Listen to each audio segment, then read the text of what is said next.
Assalamualaikum warahmatullahi wabarakatuh. Halo, ketemu lagi dengan saya Komaria. Dan sekarang saya ingin mereview sebuah buku, tepatnya antologi cerpen yang ditulis oleh sastrawan Madura, namanya Muna Masyari.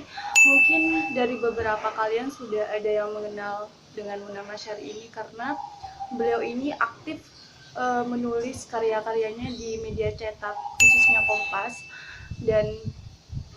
Dan sekarang saya ingin membahas bukunya, buku pertamanya yang berjudul Martabat Kematian. Bagi kalian yang ingin tahu isi ceritanya, saksikan video ini sampai selesai. Oke, kita mulai saja review bukunya. Dan pertama kita mulai dari covernya dulu atau sampulnya. Dan di sini kalian bisa lihat sampulnya seperti ini. Di sini ada ilustrasinya. Kalau menurut aku ini gambarnya cukup abstrak sih. Cuma masih bisa dilihat sih kalau ini adalah gambar manusia, gambar orang. Tapi mungkin dalam keadaannya yang memang sudah tidak utuh untuk menggambarkan tentang sebuah kematian atau orang yang sudah meninggal itu ya bentuknya kayak gini, udah tidak utuh lagi gitu. Dan kemarin saya juga udah sempat nge-DM penulisnya Muna Masyari dan sempat menanyakan makna dari covernya ini. Cuma secara gamblang Mbak Muna Masyari bilang kalau yang memilih ilustrasi ini bukan Mbak Muna Masyari. Jadi beliau tidak ikut dalam pemilihan ilustrasinya ini. Yang memilih ilustrasinya ini adalah dari penerbit, seperti itu. Jadi kalau aku sendiri sih menyimpulkan ini keadaan orang yang sudah meninggal atau menggambarkan seseorang yang sudah meninggal sehingga bentuknya seperti ini. Nah ini sih, tapi aku nggak tahu ini perempuan atau laki-laki, yang jelas ini adalah orang. Nah itu sih kalau menurut aku yang tentang covernya. Oke, selanjutnya saya akan membahas mengenai judul dari buku ini, yaitu Martabat Kematian. Dan kalau menurut aku sendiri, Martabat Kematian itu dipilih untuk sebagai salah satu untuk menggambarkan kebudayaan yang ada di Madura atau adat istiadat yang ada di Madura mengenai kematian yang ada di sana atau prosesi kematian yang ada di sana seperti apa budayanya gitu. Dan oke, kita langsung masuk ke isinya. Yang pertama kita lihat daftar isinya. Nah, kita akan disuguhkan pada karya-karyanya Muna Masyari, cerpen-cerpen terbaiknya Muna Masyari ini. Yang pertama kita akan disuguhkan dengan Celurit Warisan. Dan tentu celurit warisan itu adalah tidak lepas dari kebudayaan Madura. Dan mengapa celurit warisan ini ditaruh di pertama, ya mungkin karena memang apa ya, semua orang tuh pasti kenal dengan celurit dan itu merupakan ciri khas orang Madura gitu. Makanya di sini ditaruh di halaman di pertama. Di halaman pertama menceritakan tentang celurit emas. Dan selanjutnya di sini ada Duka Ronjangan. Dan Muna Masyari juga menggunakan judul-judul yang yang khas Madura gitu.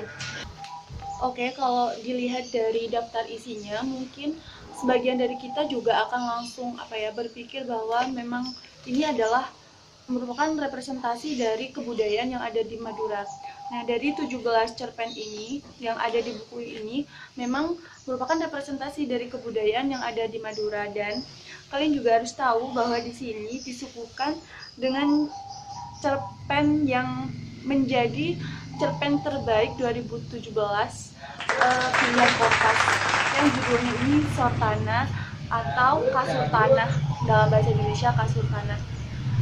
Dan Muna Masyari ini dapat memenangkan cerpen terbaik di 2017 dan menggeser 20 cerpenis di Indonesia. Terus selanjutnya kita masuk ke bagian isinya. Jadi mungkin bagi kalian yang bukan orang Madura mungkin akan sedikit kesulitan dengan kosakata yang disuguhkan di sini karena ada beberapa kosakata yang masih menggunakan Madura, tapi kalian jangan khawatir karena pada bagian depannya ini sudah ada glosariumnya atau kata-kata yang sulit itu udah ada di sini, jadi kalian bisa melihatnya di sini atau juga bisa bertanya ke teman-teman apa artinya itu. Oke, aku di sini juga akan membahas mengenai isinya singkat saja, dan seperti yang sudah aku jelaskan tadi bahwa buku ini merupakan representasi dari kebudayaan Madura. Jadi untuk kalian yang hanya masih mengenal budaya Madura itu sebagai budaya Carok, kalian mungkin perlu membaca buku ini untuk mengetahui sisi lain Madura itu seperti apa. Jadi dari 17 cerpen itu di situ udah lengkap kebudayaan-kebudayaan yang ada di Madura, dan kalian juga bisa menyimpulkan budaya yang baik atau yang seperti apa. Dan cerpen yang aku suka di sini adalah yang berjudul Pesta Kematian, dan dari judulnya aja tuh udah kayak menarik banget untuk dibaca gitu.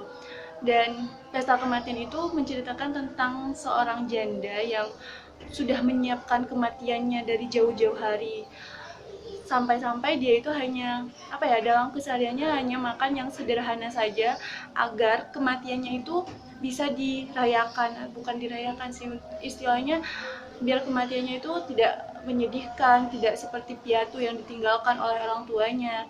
Jadi bisa berbagi ke tetangga-tetangga, dan seorang janda ini berhasil mengumpulkan uang untuk bisa membeli sapi, membeli makanan-makanan yang akan dikasihkan untuk orang-orang yang datang untuk bertahlil atau melayat ke rumahnya dia gitu.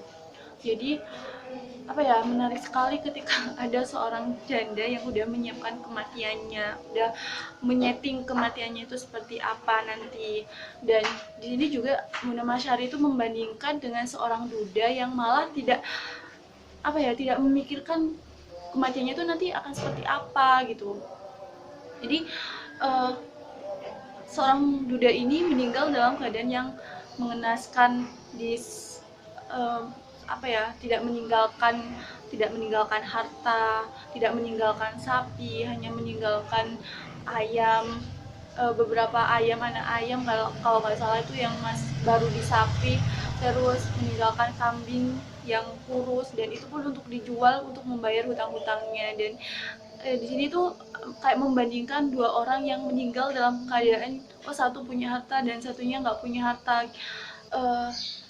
Jadi kalau di Madura itu biasanya kalau yang mampu itu sampai ada yang membeli seekor sapi untuk akhirnya disembeli, terus dikasih kepada yang melayat atau kepada orang-orang jamaah tahlil seperti itu. Dan kadang itu juga yang menjadi kayak salah kaprah gitu. Kadang yang nggak mampu juga ikut-ikutan melaksanakan hal yang seperti itu, juga ikut-ikutan membeli sapi padahal dia tidak mampu gitu. Dan sebenarnya itu nggak boleh ya kalau kita nggak mampu tapi pura-pura mampu, dan akhirnya itu juga akan membebani orang-orang yang masih hidup atau ahli warisnya. Dan yang aku suka dari pengemasan buku ini juga adalah cara Muna Masyari itu menerasikannya. Jadi narasinya itu seolah-olah kita itu bercakap-cakap. Kalian kalau membaca buku ini seakan-akan kalian juga ada di situ sebagai tokohnya dan sedang mendengarkan seorang yang sedang bercerita. Jadi kayak kita juga ada di suasananya itu. Jadi aku suka sama penarasiannya, dan juga mudah dicerna juga, gampang.